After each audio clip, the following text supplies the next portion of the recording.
What's up, guys? Welcome to the next installment of our mini series that we're doing. Today, we are focusing on the Denver Broncos. They finished second in their division with a 7-9 record behind the Super Bowl winning Kansas City Chiefs, who finished 12-4. We'll talk about what we think about their predictions later on in the episode, but for now, let's get into their quarterback, Drew Lock. He was their second round pick in 2019. I got him projected out for the full season about 3,100 passing yards, 24 touchdowns, 8 interceptions, 150 yards on the ground with 1 touchdown, for about 276 fantasy points. Might seem a little bit lower to some people, and I could definitely understand the argument for it because they do have some weapons on that team, and we're going to get into them. But I think that it's going to be a very safe offense. They have a nice pair of running backs that we're also going to talk about, and their defense is still top notch. So I don't think he's going to have not have the opportunity. He's not really going to need the opportunity to throw the ball a lot. Even though they probably do want to get the ball into Judy and Sutton's hands, they're going to win games with their defense. They're going to win games running the ball, and that's why I have them a little lower than what other people might have them. Yeah, I mean, I love Drew Lock's upside in this offense. I think they'll be pretty balanced this year. One of the biggest things in his favor is they brought Pat Shermer over, and not that that's a huge deal to a lot of people, but he's been kind of known in the league as one of the quarterback gurus. So I think that's going to be tremendous for Drew Lock's development in the future. A few other notes, and I mentioned this in a previous episode. There's a new metric that I think is kind of cool called the supporting cast efficiency, which just measures all their running backs, wide receivers, tight ends, the guys around the quarterbacks. Last season, the Broncos were ranked 26th. And I mean, you have to imagine that number comes way up this year with Melvin Gordon and Jerry Jeudy, KJ Hamler. I expect them to be in the top half of the league. Another stigma that Drew Lock gets is that he's wildly inaccurate. And I've said this before. He has times where he's inaccurate, but I think he gets a bad rep. I mean, his completion percentage last year was 64.1%. I mean, that's very respectable, if not pretty impressive for a rookie. I mean, this isn't Josh Allen completing 52% of his passes here. Ooh, what He, a dig! That's true, though. Josh Allen, I think, was at 52, and he was at 58% last year, something like that. So, I mean, Drew Lock already looks pretty impressive. He has a coach that's going to help him out quite a bit. He didn't turn over the ball a ton in his 5 games played last year. He only threw 5 interceptable passes in those 5 games played. So, you figure as a rookie, he would have been on pace for about 16, which isn't terrible for a young guy. So I love Drew Lock. I love his upside. I love his weapons this year. I had him ranked QB 16. I think that he can beat that pretty easily if they decide to be a little more pass happy. But the reason I have my expectations lowered is because I think they'll be pretty balanced. And this is going to be Drew Lock's team because he doesn't really have any threat behind him. They did sign Jeff Driscoll from Detroit. They got Brett Ripon in there, but it's his team all overall. I mean, Joe Flacco was there last year, and not that Drew Lock had the reins right from the beginning, but there was always a threat of maybe Flacco's going to come in and take my job. But now it's just Drew Lock. Yep. Going into the running backs, this is where it kind of gets a little tricky. You got Philip Lindsay, who's coming off 2 1,000-yard seasons back-to-back as an undrafted free agent back in 2018. But then they go in and bring in Melvin Gordon. He's not being paid like top running back money, but he is being paid a good hefty contract. I mean, it's not like, here, this is your last contract you're ever going to have. But it's enough to push Philip Lindsay off to the side and kind of put Melvin Gordon into the RB1 role. There's probably going to be some situations where they're both on the field at the same time, but at the same time they also have, and we're going to talk about them, they got 3 wide receivers that could see the field 90% of the time. You got Noah Fant in the tight end position that's going to see the field 90% of the time. They drafted another tight end. They got a third tight end and even a fourth tight end that could even see the field. So it's like, you got it's nice to have weapons for Drew Lock for fantasy purposes, but you're looking at these 2 running backs and even Royce Freeman. I mean, he's been a little bit of a disappointment, but he's a bruiser. He he can actually he could pound it into the end zone from the goal line if they have to. I mean, Melvin Gordon's probably going to be used in that role more often than not, but Royce Freeman can do that and vulture some touchdowns. So it's I don't know. It's a crowded room. I don't know what I feel about it. We had our running back ranking show, and both we touched on both Melvin Gordon and Philip Lindsay over the course of the episodes. Where do you stand on this running back room? I'm just flabbergasted by it. Yeah, I mean, I think one of the biggest things is we talk about all these weapons, and it's one of the reasons I like Drew Lock. I mean, he's going to be the biggest beneficiary because if you're a Drew Lock owner, you don't care if he throws it to Melvin Gordon out of the backfield, Lindsey, Sutton, Fan. I mean, you don't care at that point. So I agree, though, with this backfield. I think that it is really confusing.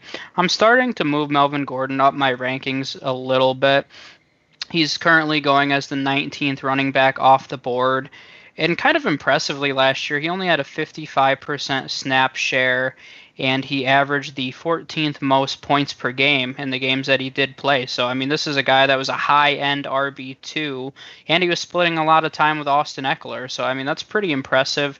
I'm not overly concerned with Philip Lindsay. Yeah, a lot of people have Lindsay penciled in as the pass-catching back, but Melvin Gordon has had more receptions and been a more effective guy out of the backfield than Philip Lindsay. So, different with Austin Eckler. You can say he's better out of the backfield and a better receiver than Melvin Gordon, but with Philip Lindsay and Melvin Gordon, you can't say the same thing. So I think Melvin Gordon's going to dominate this backfield. I mean, he's proven to be a top or a bell cow back in terms of fantasy production, and he had a 3-year stretch where he finished 8th, 5th, and 6th in 3 consecutive years. So, I mean, this is a guy that's a top 10 guy when he gets to be the bell cow back. So even though Philip Lindsay's had back-to-back 1,000-yard seasons, I think that Melvin Gordon's a good candidate to beat his ADP.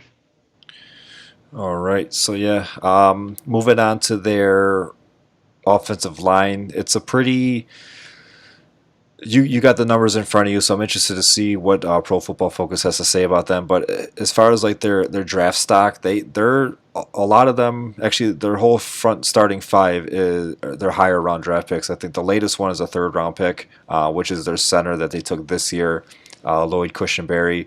But Garrett Bowles is a first round pick. Dalton Reisner is a second round pick. Graham Glasgow is also a third round pick. And Jawan James is a first round pick. So they have a lot of coming out of college talent on that offensive line. If they can mesh well together, that is going to be awesome for whoever's running back there, Melvin Gordon or Philip Lindsay. That's going to be awesome for Drew Lock to be able to stay upright and get the ball to his pass catchers, which we're going to get into next. But I'm definitely interested to see what their ranking is for this offensive line. Yeah, so Pro Football Focus has them as 14th overall, so kind of right in the middle, but they move into the top 10 in terms of run blocking efficiency, which is a little interesting. It's one thing to kind of monitor, and it could be a big deal for Drew Lock in the next few years, is Garrett Bowles, their current left tackle, has actually been the weakest part of that offensive line. He had 45 penalties over the last 3 years, and that leads the entire NFL. And they actually declined his 5th-year option, so this is his last year in Denver. So they're going to be looking for a long-term solution there. But overall, they're kind of a league average offensive line, but they get a few notches raised when it comes to run blocking. All right, and now with their wide receivers, this is the spicy salsa of the whole offense. We got Cortland Sutton, who is an excellent pass catcher. He's one of the better young receivers in the league.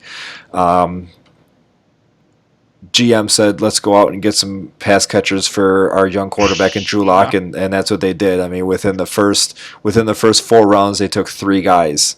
They took Jerry Jeudy at the 15th overall pick, which actually, when we were doing the draft, that actually surprised us. Not that Denver. It wasn't surprising that Denver took him. It was surprising that he wasn't gone by then. So then when 15 came around and Jerry Jeudy was still on the board, Denver snatched him up. And then they were like, well, we're not done. We're going to grab KJ Hamler here in the second round. So they kind of solidified their wide receiver 2, who could be the wide receiver 1, and their slot wide receiver. Both of those picks kind of pushed back Deshaun Hamilton, who's been a little bit of a disappointment. He's had a lot of opportunity, especially last year when he was a second guy in that offense to to be there, but he really didn't do much. So now they go out and draft Jerry Jeudy and KJ Hamler, and now they push him to lower on the depth chart. But after those three, Sutton, Jeudy, and Hamler, there's not really a big threat. Tim Patrick has seen some starting time in this league before, but that's mostly because of injury and lack of other receivers on the team. Between these three, though, Jeudy, he's definitely a dynasty guy, but I think he can make some noise in year one. He's going to be one of the better rookie wide receivers that we're going to see this season. I got him up there with Pittman and Justin Jefferson. KJ Hamler, I mean, there's so many players for the ball to get into their hands, but only one football. So it's really hard to say how much of this offense you actually want to put stock into. As a team, if you're a Denver Bronco fan, I'd be really excited. If you just like to watch offense and defense and just like to watch football, I'd be excited about this team overall. But as a fantasy player, it's like it's hard to really say. I mean, I'm interested to see your thoughts on it too, because I know you're probably in the same boat as me. But like KJ Hamler, he's going to be a good football player, but when are you going to start him and where are you going to put him? I mean, he's definitely a flex option, but when are you going to put him in your lineup? Yeah, I mean, you talked about the running back situation being confusing. I mean, this pass catching situation, and we'll talk about Noah Fant with the tight ends. I mean,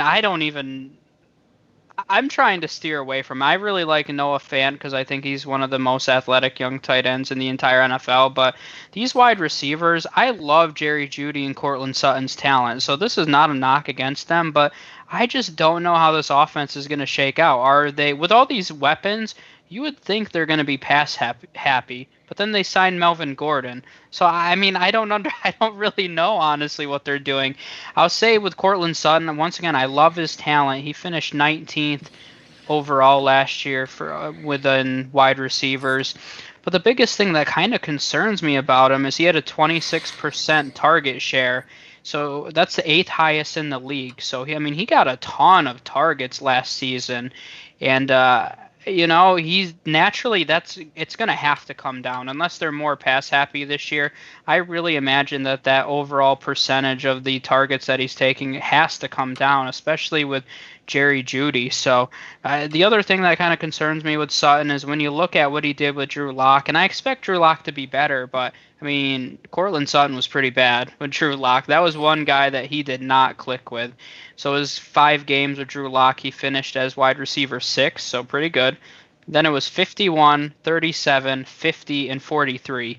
And when you see those numbers, you start to get a little concerned. So he's going as the 23rd wide receiver in 2020 drafts, and that ADP just worries me. I mean, we kind of saw what he did when he was the guy. He was 19th last season, so I don't know if he can beat that 19th that he finished last year. So 23rd is only a few notches below. I'd be more comfortable drafting him as my third wide receiver and seeing how this target share shakes up, but I'm a little concerned. If I could say one positive, he did have 40 targets in those 5 games, which led the team. So Drew Lock was targeting him.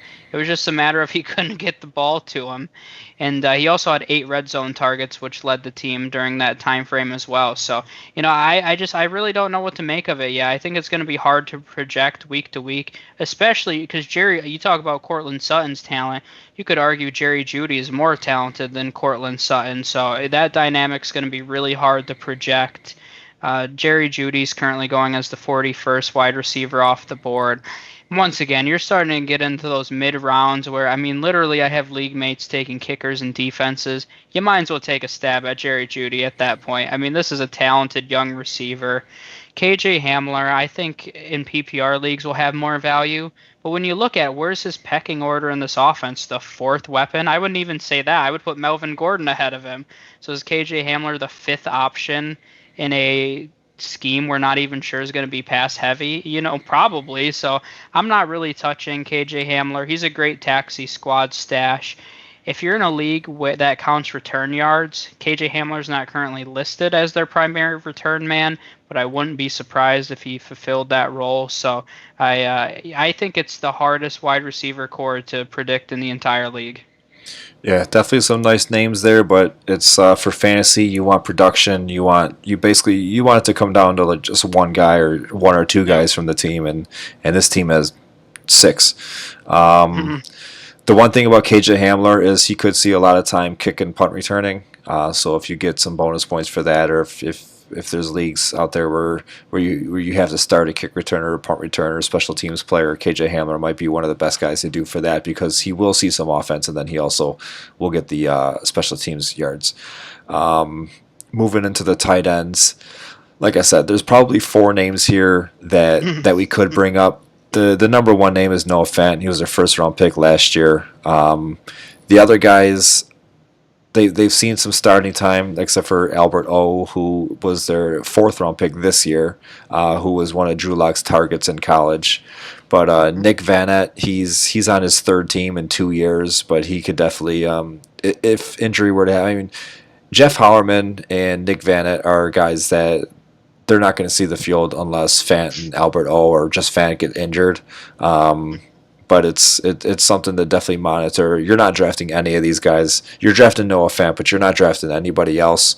But it does come down to if it's a streaming option, if the matchup is favorable. But then it gets into they got a lot of weapons on that team, so they can all play. They can all play in this league. But it's Noah Fant, really nobody else.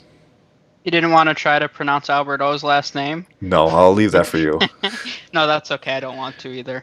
But yeah, I mean, he's an interesting name to me because he was very athletic. And I remember when we did our tight end rankings before the draft, we said that, if he landed in the right situation, he'd be an intriguing option. I mean, in this situation, he's not intriguing because what's he, the 10th option on this team?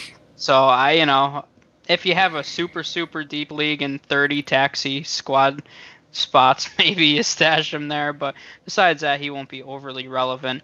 I mean, it's all about Noah Fant. I mean, I've said I'm a big Noah Fant fan, and just because I love those athletic tight ends. I mean, in today's game, these are guys that are built like number one wide receivers, and they line up all over the field, and for fantasy purposes, they have a ton of upside. Right now, Noah Fant's going as the number 12 tight end off the board. So back end, tight end 1 if you're in a 12-team league.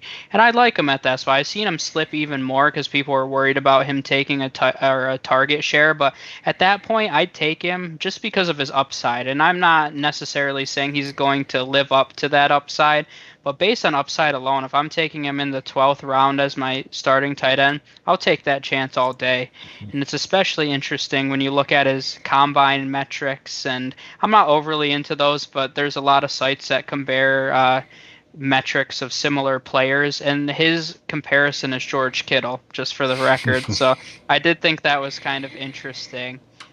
When you look at what he did with Drew Lock did target him quite a bit, but similar to what Cortland Sutton went through, he didn't really produce from a fantasy standpoint. He was tight end number 19 during those 5 games that Drew Lock started. Ended as the 16th tight end on the season overall, which was really impressive for a rookie.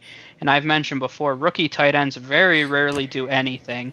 And Noah Fant had over 550 yards as a rookie. So I love Noah Fant's upside. I like where he's going in drafts. I mean, you don't find very many guys that are this athletic at the tight end position. So I'll take the chance him and Drew Lock build a better connection in 2020.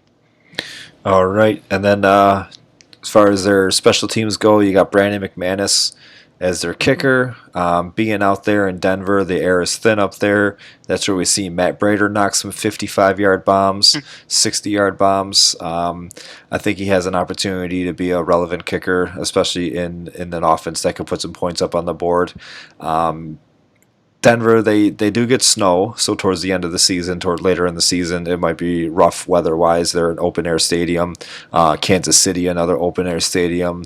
But then they got Vegas, which is a new stadium indoors, and the Chargers, which is also a new stadium. I believe they have one of them has a retractable roof, so it could be open air, but the weather is nicer. So I would just monitor, if you were to take McManus, monitor the weather towards the end of the season. But for the most part, you can kick in Denver, and then he has some games that are in his division. So at least 11 games that you could have some pretty good kicking opportunities.